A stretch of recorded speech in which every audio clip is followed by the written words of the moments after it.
مجھے اس بات کا اندازہ ہو گیا تھا کہ میری بیٹی بے قصور ہے، اور کچھ دنوں بعد میری بیٹی نے ایک چاند سے بیٹے کو جنم دیا تھا، لیکن اس بچے کا باپ آج تک معلوم ہی نہ ہوا کہ کون ہے۔ وقت اپنی رفتار کے مطابق گزر رہا تھا، اور کچھ دنوں بعد اچانک ہی میری دوسرے نمبر والی بیٹی کی طبیعت بھی خراب ہو گئی، اور جب اسے بھی دائی کو دکھایا گیا تو اس نے بھی یہی بتایا کہ میری بیٹی ماں بننے والی ہے، اور ایسا ہی تیسری بیٹی کے ساتھ بھی ہوا۔ سلطان معظم، میں سب برداشت کرتی گئی۔ میں نے 3 بار اس تکلیف کو سہ لیا، کسی کو کچھ نہیں بتایا۔ میں خاموشی سے اپنے گھر کے اندر ہی رہی، لیکن اب میری بس ہو چکی ہے۔ میری بات پر یقین کرے سلطان معظم، میں کبھی بھی یہاں پر اپنی عرضی لے کر نہیں آتی، لیکن میں بہت مجبور ہو کر آپ کے پاس آئی ہوں۔ میری چھوٹی بیٹی جو محض 14 سال کی ہے، اس کی طبیعت بھی بہت خراب ہوئی، اور جب اسے بھی دائی کو دکھایا گیا تو اس نے بھی اس کے بارے میں یہی بتایا کہ وہ ماں بننے والی ہے، لیکن سلطان معظم، وہ انسان ابھی تک پکڑا ہی نہیں گیا جو میری بیٹیوں کے ساتھ یہ بدفعلی کر رہا ہے، میری بیٹیوں کی زندگی کو برباد کر رہا ہے۔ میں ایک ماں ہوں، کب تک اپنی بیٹیوں کی تکلیف کو دیکھ کر چپ رہوں گی؟ پہلے بیٹی کی تکلیف کو میں برداشت کر گئی، دوسری کو بھی کر گئی، تیسری کو بھی میں نے صبر کے گھونٹ پی کر اللہ کے سپرد یہ معاملہ کر دیا۔ لیکن سلطان معظم، میں اپنی چھوٹی بیٹی کے معاملے میں برداشت نہیں کر سکتی، کیونکہ اس کے بعد میرے پاس 3 بیٹیاں اور ہیں، اور اگر خدا نخواستہ اس انسان نے میری مزید بیٹیوں کے ساتھ بھی یہی سب کیا تو میں کیا کروں گی؟ میں چاہتی ہوں کہ آپ ہر حال میں اس انسان کو پکڑیں اور اسے کڑی سے کڑی سزا دیں جو میری بچیوں کے ساتھ یہ کر رہا ہے۔ میں بہت تکلیف میں ہوں، مجھ سے اب برداشت نہیں ہو رہا۔ وہ عورت یہ بول کر پھوٹ پھوٹ کر رو دی، جبکہ سلطان کے ماتھے پر بھی شکنوں کے جال بچھ گئے تھے۔ انہیں یقین نہیں آ رہا تھا کہ ان کی رعایا میں یہ سب کچھ ہو رہا ہے۔ انہوں نے اس عورت کی جانب دیکھا اور کہنے لگے، اے بوڑھی عورت، تم نے ہمیں پہلے ہی بار میں کیوں نہیں بتایا؟ ہمیں سمجھ نہیں آتا تم لوگ اپنی عزت داؤ پر نہ لگانے کے چکر میں دھیرے اپنے گھر کی بیٹیوں کی عزت کو کیوں خراب کر دیتے ہو؟ دیکھو، اگر تم پہلے ہی دفعہ میں ہی میرے پاس آ جاتی تو یقیناً وہ آدمی، وہ ناہنجار شخص پکڑا جاتا، اور تمہاری دوسری، تیسری، چوتھی بیٹی کے ساتھ یہ سب تماشا نہ ہوتا۔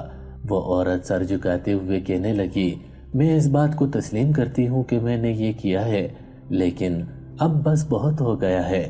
سلطان معظم، مجھے انصاف چاہیے، مجھے وہ انسان سلاخوں کے پیچھے چاہیے، میں اسے معاف نہیں کر سکتی۔ اس نے میری بیٹیوں کی زندگی برباد کر دی ہے، اب میری معصوم بیٹیوں سے کوئی شادی نہیں کرے گا۔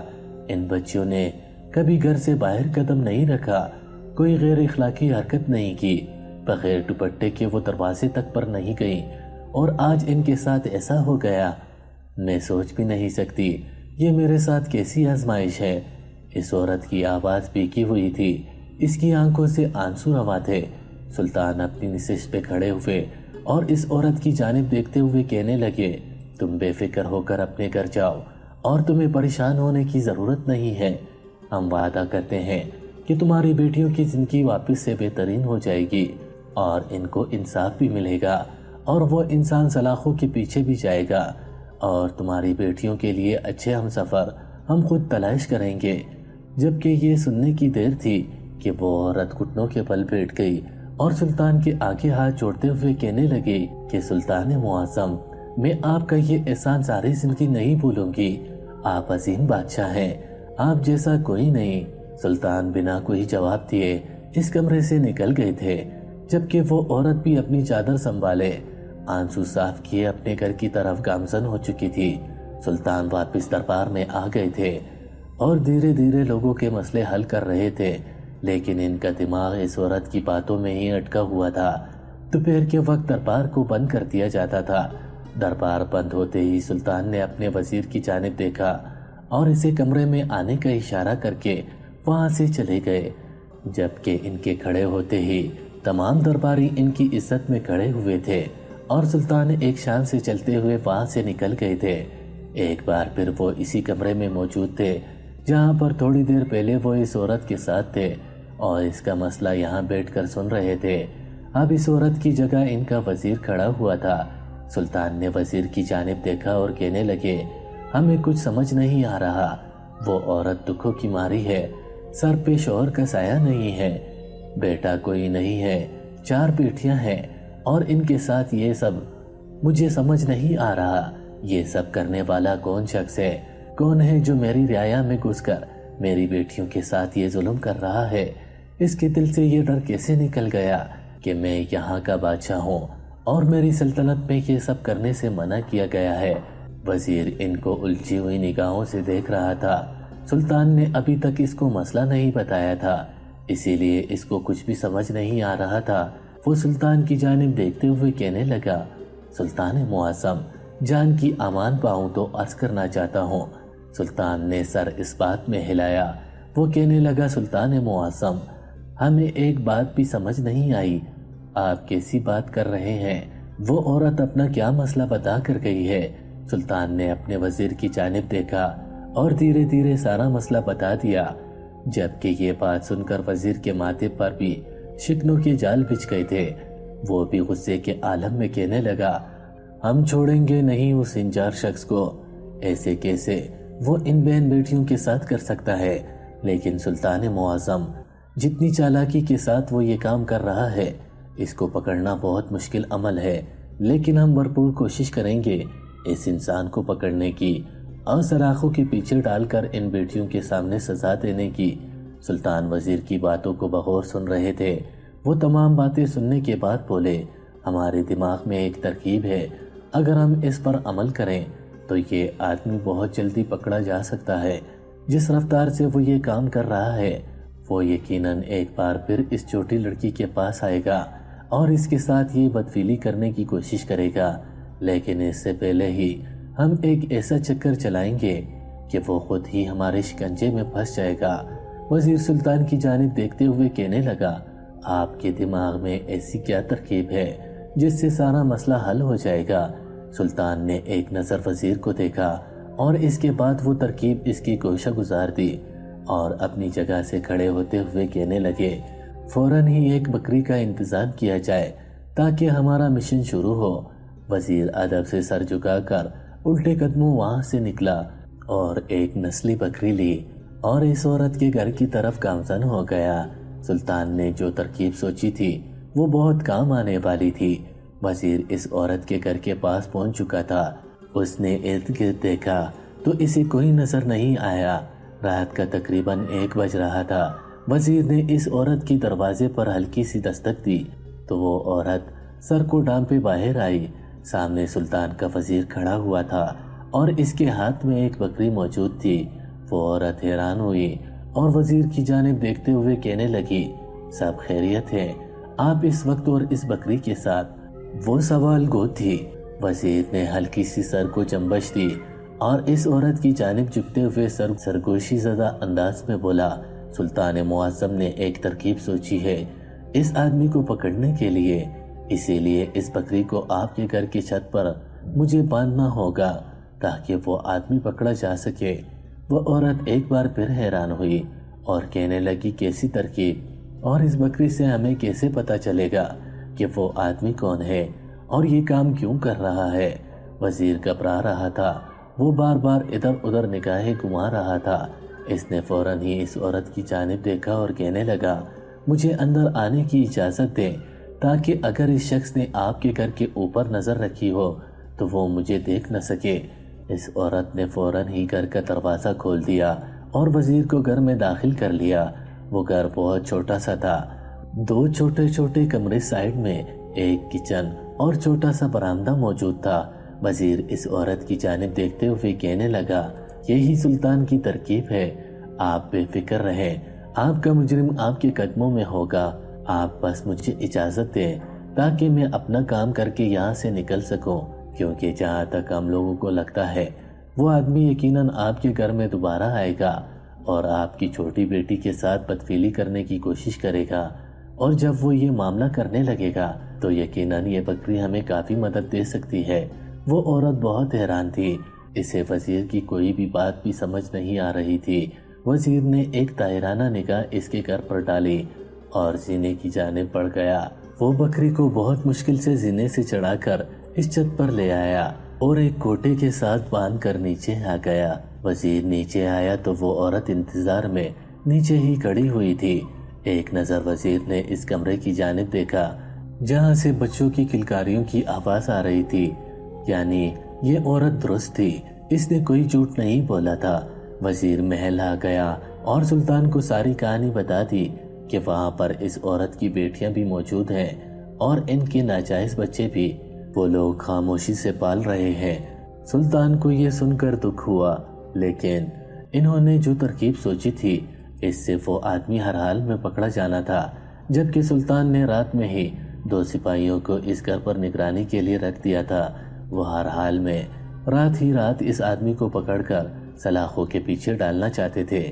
سلطان کا دماغ گھوڑے کی رفتار کی مانند چل رہا تھا۔ وہ ساری رات جاگ کر گزارنے والے تھے۔ وہ اپنے محل کی چھت پر وہ چہلم قدمی کر رہے تھے۔ ان کے ساتھ ان کا وزیر بھی موجود تھا، جبکہ وہ عورت اپنے گھر میں کافی پریشان تھی۔ اوپر چھت پر بکری باندھی ہوئی تھی۔ رات ہوتے ہی وہ ماں بیٹیاں بستر پر سونے کے لیے لیٹ چکی تھیں، لیکن محل میں موجود سلطان ابھی تک جاگ رہے تھے اور اس گھر پر نظر رکھے ہوئے وہ دونوں سپاہی بھی ہوشیار کھڑے ہوئے تھے۔ رات کا آدھا پہر ہوتے ہی اس چھوٹے سے گھر میں ایک سایہ اس چھت پر کودا تھا، جبکہ وہ بکری جو کوٹے کے ساتھ باندھی ہوئی تھی وہ اپنی جگہ سے بے ساختہ کھڑی ہو گئی تھی۔ اس سائے نے ایک نظر اس بکری کو دیکھا اور خاموشی سے زینہ اترنے لگا، لیکن وہ بکری ایک خاص مقصد کے لیے بیچی گئی تھی۔ وہ اس کو ایسے تو جانے نہیں دے سکتی تھی۔ وہ جیسے ہی زینہ سے اترا وہ بکری تیز تیز آواز نکالنا شروع ہو گئی، جبکہ اس کی آواز چاروں جانب سناٹے میں گونج رہی تھی۔ نیچے موجود افراد بھی ہڑبڑا کر اٹھے تھے۔ اچانک سے اس بکری کا اتنے زور سے چلانا ان سب کو ہی پریشان کر گیا تھا، جبکہ باہر موجود دونوں سپاہی جو گھر کے بہت ہی قریب کھڑے ہوئے ہوشیار تھے، اچانک ہی اس بکری کی آواز سن کر گھر کا دروازہ کھولا اور اندر داخل ہوئے تھے، جبکہ کمروں کے اندر سے وہ لڑکیاں بھی باہر آئی تھیں اور اس کی ماں بھی دوپٹہ درست کرتے ہوئے آئی۔ سامنے ہی وہ سایہ جو سب لوگوں کو ایک ساتھ باہر آتا دیکھ حیران تھا، جلد بازی میں زینے کے اوپر بھاگنے لگا، لیکن اس سے پہلے ہی سلطان کے سپاہیوں نے اسے حراست میں لے لیا۔ وہ خود کو ہر حال میں چھڑانا چاہتا تھا۔ اس نے اپنے چہرے پر ایک کالا کپڑا باندھا ہوا تھا، لیکن ان دونوں سپاہیوں کی پکڑ اتنی سخت تھی کہ وہ اپنی جگہ سے 1 انچ بھی ہل نہیں پایا تھا، جبکہ وہ عورت پٹی پٹی نگاہوں سے اس آدمی کو دیکھ رہی تھی۔ شاید وہ اس آدمی کو پہچان گئی تھی، لیکن کچھ بھی بولنے کی ساخت نہیں رکھتی تھی۔ ایک سپاہی نے اس عورت کی جانب دیکھا اور بلند آواز میں بولا، اے بوڑھی مائی، اپنے گھر کا دروازہ بند کر لو، ہمیں ہمارا مجرم مل گیا ہے، کل صبح دربار لگے گا تو تم آ جانا اپنی بیٹیوں سمیت، تمہارے سامنے ہی اس ناہنجار شخص کو سزا سنائی جائے گی۔ وہ لوگ یہ بول کر اس آدمی کو ہتھکڑی لگا کر وہاں سے لے جا چکے تھے، لیکن وہ عورت کسی بت کی مانند اپنی جگہ پہ کھڑی کی کھڑی ہی رہ گئی تھی۔ صبح طلوع آفتاب ہوتے ہی دربار لگا دیا گیا تھا۔ سلطان اپنی نشست پر براجمان تھے، جبکہ اس آدمی کو گھٹنوں کے بل بٹھایا ہوا تھا۔ اس کے چہرے پر ابھی تک نقاب تھا، جبکہ وہ عورتیں بھی محل آ گئی تھیں۔